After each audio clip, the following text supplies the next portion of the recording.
Hello. Hi, I'm Kate. Nice to meet you. She told me that you were looking like a Hi. Hello. Some terrible stats, but I have some stats here. What stats do you have? Like stuff about games, you know, because people don't know how many gamers there are in the world and stuff like that. Okay. You know, Yeah, the you can bring basics. that. I cannot say stats. Can I see? Need to give it context. Oh, okay. Yeah, now I can. Yeah. Oh my god. Welcome to Roberta Lucca, co-founder of Bossa Studios. Welcome to the podcast. Thank you. Thank you for having me. Thanks for coming. What is the official elevator pitch for Bossa Studios? Oh, we are a company that wants to take creativity to the next level. And the way that we do that is by creating incredible games. Millions of people play, billions of people watch, and it creates legacy to the world. You're named really well for being a cameraman. Cameron the cameraman who's come along. And it's quite funny because whenever we've done these podcasts, whenever we've recorded them, people have always been like, hey, we're recording voices only, so I'm going to turn up wearing like jogging bottoms and not that much makeup. Whereas Roberta has bounded in today like Beyonce. With her own cameraman that is also shooting my fair face, so you'll be able to see this on the YouTube, on Beta Lucca. Beta Lucca, yeah. On the YouTube channel. I am bread is you are a piece of bread whose mission in life is to be toasted. Hello, I'm Roberta Lucca. I'm at the Evening Standard today at the podcast Women Tech Charge with Anne-Marie Imafidon. To listen to the Women Tech Charge podcast, swipe up. Thank you very much indeed. Okay. We need pictures with you both. Yes, well, we don't do. Yeah, swap side. Maybe you should Oh, swap yeah, sides. yeah. so I was that about you're- to say, oh my god, this is my side. No, I have another one, but I only wear one. Lovely. There we go. That's nice. I wish I had that earring. I wish I had your hair. That's nice. I know you kind of That's I bought it. amazing. Ah! High five. High five. So they're going to edit it down to 45-ish 40 minutes. It's out every Tuesday. Monday now. Does it change every Change. time I say it to you? It's a different day. It's only every Monday It now. was Thursday, and then it was Tuesday, and that's... I don't have to... Oh, there you go. So So we probably will pass each other. to start the YouTube channel and then. And then they were like, we want to do a women tech one. We think, but they were like, you're funny. It was our fault. Thank you for coming. See you. Oh, thank you so much for Thanks, having camera. me. Yeah. There we go. See you guys later. So I'll DM you the pictures. I will, yes. Awesome. See you later. I've just done a podcast with Anne-Marie and an Evening Standard. So it's a series about Women Tech Charge. That's the name of the podcast. Check it out. I need to go to another meeting, so I'm back to East now. And last meeting of the day before I wrap it all up and done. I'm a very private person, so I don't usually talk a lot about my past and the details of my life. But the conversation was so good, and Marie was very good with asking the right questions to me. And I ended up sharing much more than I usually do about my life as I moved to the UK and etc. and the reasons why. So yeah, check out the podcast, it's gonna be good.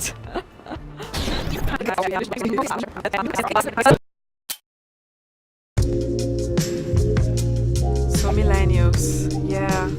I find all those labels quite diminishing sometimes. I know that we need labels to develop ideas, right? So we need to talk about millennials, Gen Z, Gen X to understand ourselves a little bit better. We don't talk about the segmentation of millennials because I think we talk about millennials in the environment where we are. There are a lot of millennials around the world who are actually in a very way different situation. They don't have the luxury to take the time after graduation to find what they're passionate about, or to wait until they have money, to work on something that did not get money until they get money. And so their behavior is naturally different already.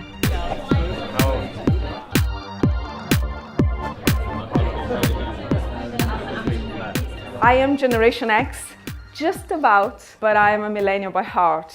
The baby boomers and Generation X could not teach millennials and Generation Z nowadays the difference between these two worlds, because for them it's perfectly viable that they can live inside the blob all the time. And then when you go to the workplace, then you start failing. You start failing at doing something that you've never done before, and you don't know how to communicate that to your boss as a millennial, right? We all learned how to be flexible in this blob. There's no night and day on the internet. There's no privacy. And so they go to the workplace and they say, hey, I need flexibility and I need full transparency from you. Next year, the millennials are going to be 50% of the workforce in the US. One thing that I discovered is that regardless if you can change your systems, your processes, the structure of your company, there's one thing that can help a lot to engage with millennials is mentoring. Basically mentoring them to see the value of focus, of mastery, and of self-awareness. Thank you very much.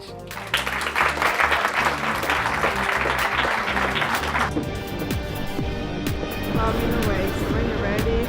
So now back to Bossa Studios, more meetings. That's my life. No, but they're good meetings. I'm catching up with the C-level team of the company. So all the leaders, everyone the CXOs, the people who manage the whole company. Knowing it is very different to doing it, because you might know a bunch of things that I said today. Their audience probably already know about millennials, right? But how can they take that knowledge and actually put into practice? That's a whole different thing, because there are so many obstacles in terms of making the time to do that, in terms of changing the process of the company to do that, in terms of changing yourself, right? Changing the way that you see the world. And very often people change when they are in a very high necessity of change. They need to increase the necessity, they need to increase the painful moments to continue to do what they're doing. You can take someone who, as you're saying, right? Yeah. You take someone who says, I want to save money, but I also like enjoy going out and spending money. Yeah. It's very conflicting, the two things. So what is the higher, willingness? The problem is that you usually don't see the result immediately. So you go to the gym once, you're not going to see your body changing once, right? So you need to actually go to the gym, I don't know, maybe three times per week for at least a month. And then you start seeing your body changing and your mood changing. And then you go into the nice cycle of change, of becoming that person who actually goes to the gym, right? You're not the sedentary person anymore, you're the person who goes to the gym. But until you get to see the result, you're actually betting on a piece of pleasure you're going to have in the future. And majority of people in the world cannot deal with that. Our minds want instant gratification all the time. The process is everything. It's very, very important. If you don't enjoy the process, you can never have anything long term. I love calling it the blob. I don't know if it was the right thing to do, but I couldn't say the internet. It felt too cliche. So I had to give a name to that. Oh, so is that what you meant by the blob? Oh no, you didn't get it. No. That's terrible. Before Apple came and changed everything with the iPhone, there were a bunch of other brands, and Nokia was the leader in the market. One of the ways that they became leader on the market was you used to go to specific shops to buy mobile phones, and shops like Car Phone Warehouse and stuff like that. So shops that sell multiple brands, right? So what they did was to flood the channel. Basically, you entered majority of these phones for you, Car Phone Warehouse, and 90% of the phones were Nokia. So likelihood you would buy a Nokia as opposed to buying any other brand. And there was a Nokia for everyone, right? Like there's an app for everyone, there was a Nokia for everyone. And so that was a really good tactic. And it's a very old, it's not old, it's a traditional tactic of sales that you just flood the channel. I didn't have breakfast. I woke up at 5 today and I did yoga. What are you gonna get?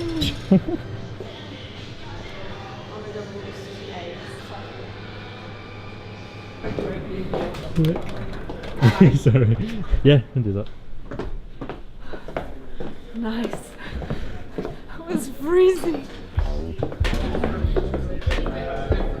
Campaign magazine is doing a feature about 6 female entrepreneurs based in London, and they selected me. It's a big feature, so yeah, I'm taking specific photographs for that. Just maybe looking up there. Oh no, please do, guys. No, if you stop. About here now, but no, keep the shoulder. Yeah, that's it. Is it a bowie? I am. How do you know it?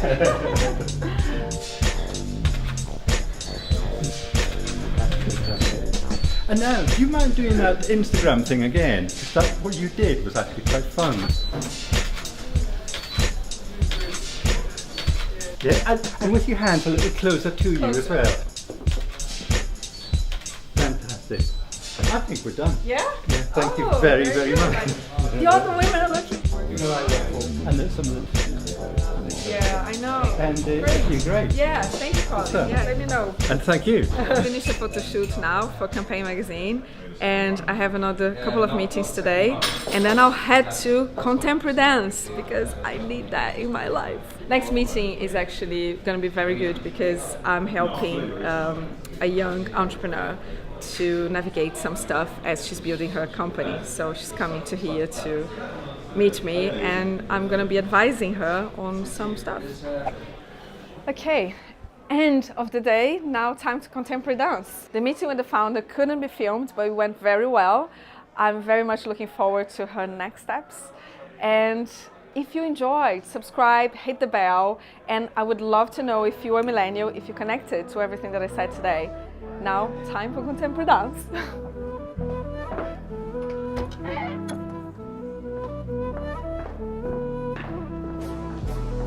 If you are about to raise funds for your startup, click here and know how to raise your funds. If you want to be surprised by whatever YouTube is going to recommend you from Beta Lucca channel, click here.